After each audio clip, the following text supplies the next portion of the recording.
The solar storm arrived without warning, not with thunder or rain, but with silence so heavy it pressed against my ears like altitude sickness.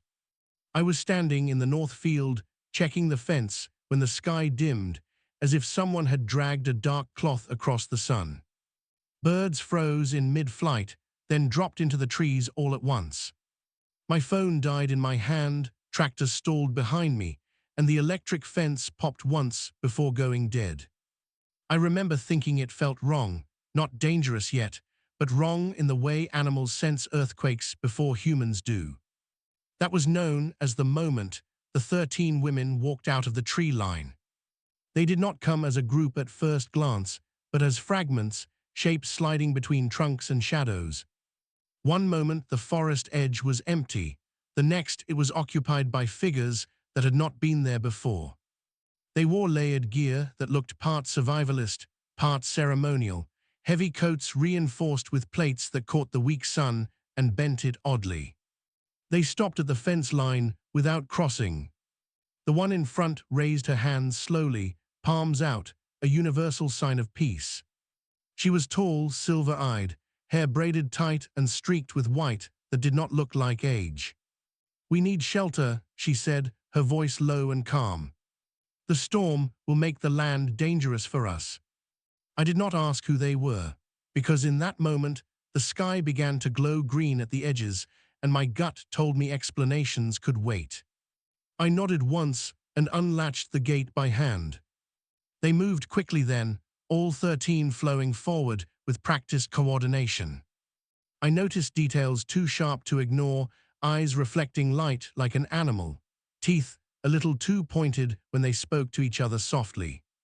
The way their boots left marks deeper than expected in the dirt. Inside the farmhouse, the air felt warmer immediately, safer.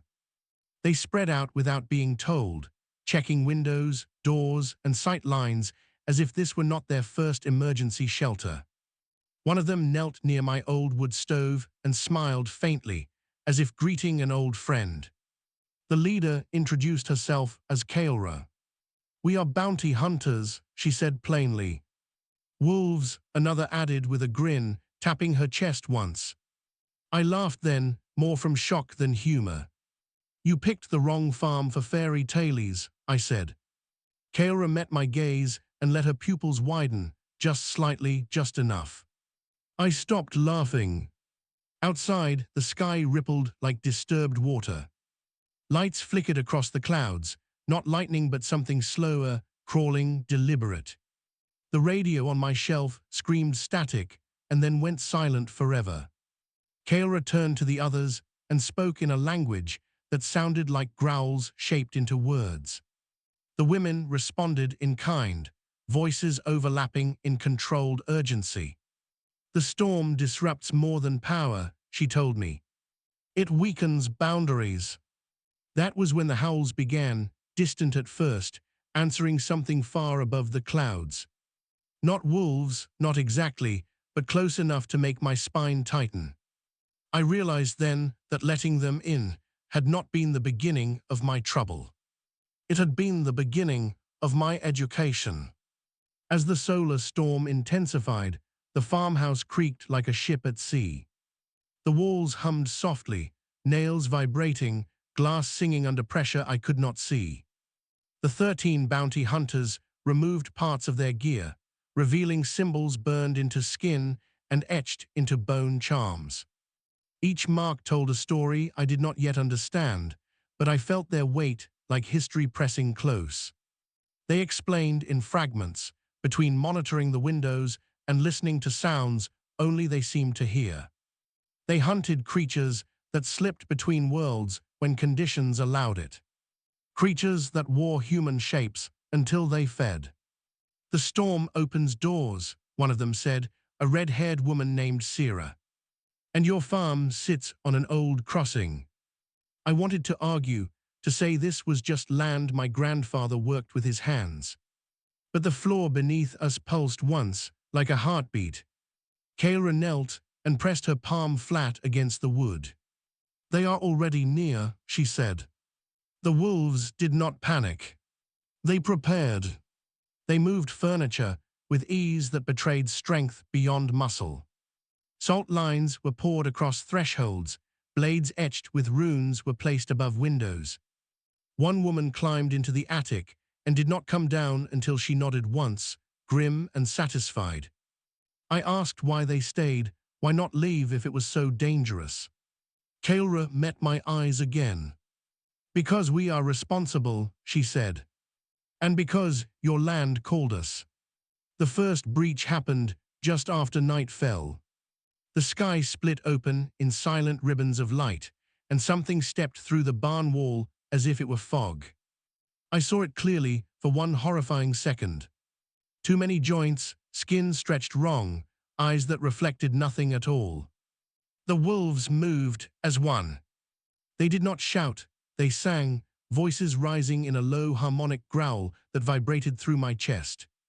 Their bodies shifted, not fully into beasts, but enough, claws extending, spines lengthening, eyes blazing silver and gold. The creature never touched the ground. Kaelra took its head clean off mid-air. Another burned, what remained with a flare that smelled like iron and ozone. When it was over, the silence returned heavier than before. They cleaned their blades carefully, respectfully. You should be afraid, Sarah told me gently. But you should also sleep. I did not sleep. I watched the storm and the wolves and learned that monsters were not always the ones who knocked on your door. By the third day, time felt broken.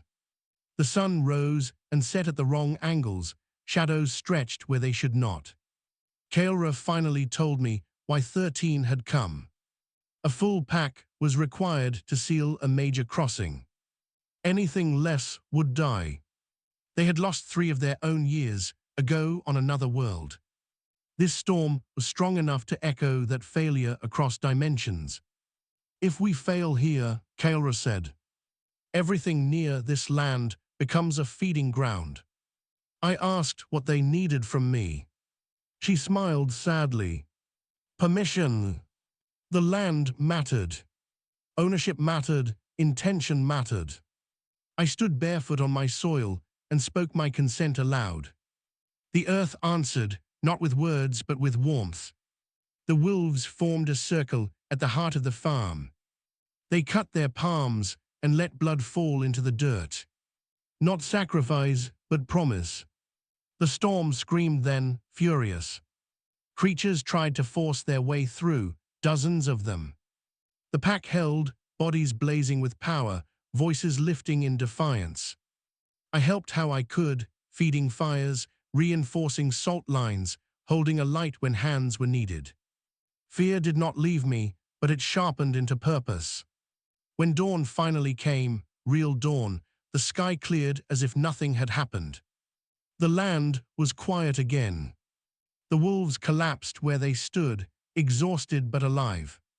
They stayed another day, resting, repairing, laughing softly among themselves. In daylight, they looked almost normal, almost human. Kaelra walked the fields with me. This land will remember, she said. It will protect you now. I asked if I would see them again. She shrugged. Storms always return. Before they left, Sarah pressed a small carved token into my hand. For the next time, she said. They disappeared into the tree line the same way they arrived. Not all at once, but in pieces. The farm felt bigger after they were gone. And lonelier. Life returned to routine, mostly. Machines worked again, animals calmed, crops grew strong. But sometimes, during solar flares or strange auroras, I hear howls carried on the wind. Not threatening, but watchful. I know now that my farm is not just a place. It is a threshold. And if the sky ever darkens that way again, I will open the gate without hesitation. Because 13 female wolf bounty hunters once chose my land as their shelter. And that choice changed everything. The next solar storm came 3 years later, not sudden this time, but slow and deliberate, like something circling before it strikes. I noticed it first in the animals, cows refusing the east pasture, dogs whining at empty air, birds abandoning the valley days before the forecasts mentioned anything unusual. I remembered Kaelra's words then, storms always return. This time I was ready. The token Sira had given me had been hanging by the door ever since, a simple carved disc that grew warm whenever the sky behaved strangely. 2 nights before the storm, it pulsed like a living thing. I did not wait. I opened the gate before the sky darkened, before the lights flickered, before the boundary thinned. I stood in the yard and spoke aloud, the way Kaelra had taught me, not words of summoning, but words of welcome. The forest answered. They came faster this time, not cautious, not testing but running. 13 shapes burst from the tree line under a sky, already bending with green and violet fire. They looked harder, leaner, scarred by years of hunts I could not imagine. Kaelra was still their leader, but something about her had changed. Her hair was streaked with more silver now, not age, but power. Her eyes glowed constantly, not flaring, but steady, like coals that never cooled. "You learned," she said instead of greeting. "That matters." This storm was different, they told me quickly. Not a natural flare, not cosmic coincidence, but pressure. Something on the other side had learned how to push back. The farmhouse no longer groaned in fear. It answered, beams tightening, walls humming with recognition. The land had changed since the last storm, rooted deeper, aware. Creatures came sooner, smarter. They tested the perimeter, probing salt lines, mimicking animal calls, mimicking voices. One even wore the shape of my father's face, smiling from the edge of the cornfield. I did not follow it. I shut the door and held the line. The wolves moved with terrifying beauty. They no longer half-shifted, they chose forms freely, flowing between woman and beast like water choosing its path. Claws tore through intruders, while words of binding pinned others in place. I fought too, not with claws or magic, but with knowledge. I reinforced symbols, repaired broken wards, poured salt with hands that shook less than they once would have. At the height of the storm, the sky cracked open completely. A rift wider than the barn yawned above the fields. Something vast looked through, curious, hungry, patient. Kaelra gathered the pack, voices rising into a howl that shook the ground. They did not ask me to leave. They did not need to. I stepped into the circle willingly, barefoot on living soil. I placed the token at the center, and the land responded like a lung drawing breath. The rift resisted, pushing back. The storm screamed, winds flattening crops, tearing branches loose. The thing beyond the sky pressed closer, testing. The pack held, muscles straining, blood running from noses and ears. I felt the land pull through me, not hurting, but heavy, like carrying something precious and fragile. Together, we pushed. The rift shrank inch by inch, light folding inward, the sky knitting itself shut with a sound like tearing silk reversed. The presence beyond recoiled, not destroyed, but denied. When it was over, the storm broke, clouds scattering like frightened animals. Stars returned, clean and sharp. The wolves collapsed again, harder this time, some unconscious, others barely breathing. I carried water, bandaged wounds, held hands when strength ran out. At dawn, Kaelra sat beside me on the porch steps, watching the land breathe easy. "You are no longer just shelter," she said. "You are a guardian." I asked what that meant for the future. She smiled, tired but proud. "It means storms will avoid you if they can." The pack left at sunset, slower now, not vanishing, but walking, trusting the land to hold. Kaelra was the last to go, pausing at the tree line. "If the sky ever darkens and we do not come," she said, "stand anyway." The forest swallowed them gently. The farm settled, strong and watchful. And as I stood there under a quiet sky, I knew one truth had rooted itself deep into the soil. Some places are chosen, and some people are shaped by what they choose to protect. After the second storm, the world did not return to normal the way it once had. It pretended to, and most people were satisfied with that. News channels spoke of solar activity, magnetic anomalies, livestock behavior. Scientists argued on screens about probabilities and cycles. None of them mentioned farms that listened or land that remembered names. My farm changed quietly. Crops grew in patterns that followed unseen currents.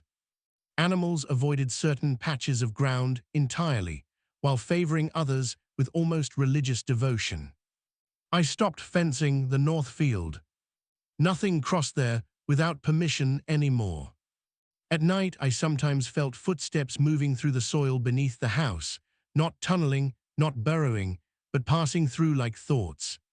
The land was patrolling. The token by the door no longer pulsed only during storms. It warmed when strangers approached with bad intentions. It cooled when the wolves were near, even if they were far beyond sight. I was not alone in noticing changes.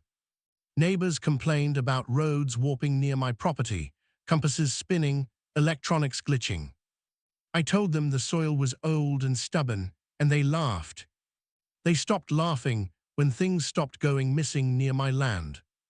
No cattle lost, no hikers vanished, no strange lights lingering too close. Fear travels faster than reason, and soon people avoided my boundary without knowing why. That suited the land just fine. The third major breach attempt did not come with a storm. It came with silence. No wind, no aurora, no warning signs in the sky. Just a sudden absence of sound, as if the world had inhaled and forgotten how to exhale. I felt it in my bones before I saw it. The ground tightened, roots pulling close, stones pressing together. This time, the wolves did not arrive immediately. And for the first time, I understood what Kaelra had meant when she said stand anyway. The thing that emerged near the old well was not violent at first. It took the shape of a man, familiar, forgettable, wearing concern like a mask. It asked for help. The land rejected it instantly. So did I.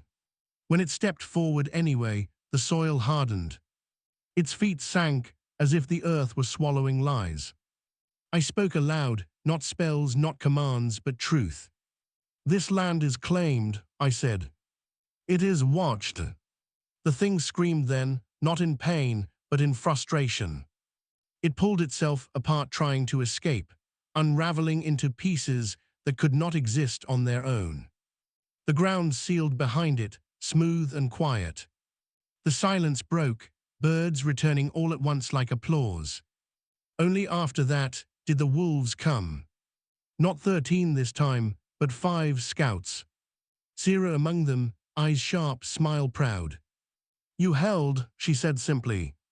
That changes things. She explained what was happening as we walked the boundary. Places like mine were becoming anchors, stabilizing points where reality pushed back harder. The more a place resisted, the more others nearby weakened. I asked if that made me a target. She nodded, honest as always. But it also makes you dangerous, she added. The wolves did not stay long. They rarely did anymore. Their work was expanding, battles spreading across worlds as boundaries grew restless. Before leaving, Sira pressed her forehead to the soil and whispered something in that growling language of theirs. The land responded with warmth that rolled through my feet and up my spine. That night, I dreamed of the farm as it truly was. Not fields and fences, but a great weight holding the world in place. Roots wrapped around fault lines in reality itself. I woke knowing the dream was not entirely mine. Months passed, then years. I grew older slower, but the land stayed strong. It borrowed my time carefully, giving it back in long mornings and quiet evenings. Sometimes children from the nearby town dared each other to approach my fence. They never crossed it. Something always convinced them to turn back, gently, firmly. On rare nights, when the sky shimmered just enough to hint at danger, I heard howls carried on the wind again. Not calls for help, not warnings. Acknowledgement. I would step onto the porch and nod into the dark. The land would hum beneath my feet, satisfied. I understood then that the wolves had never truly left. They had simply taught the farm how to be what it was meant to be. And long after I am gone, after my name fades from memory, this place will remain. A shelter, a boundary, a quiet answer to a universe that sometimes pushes too hard.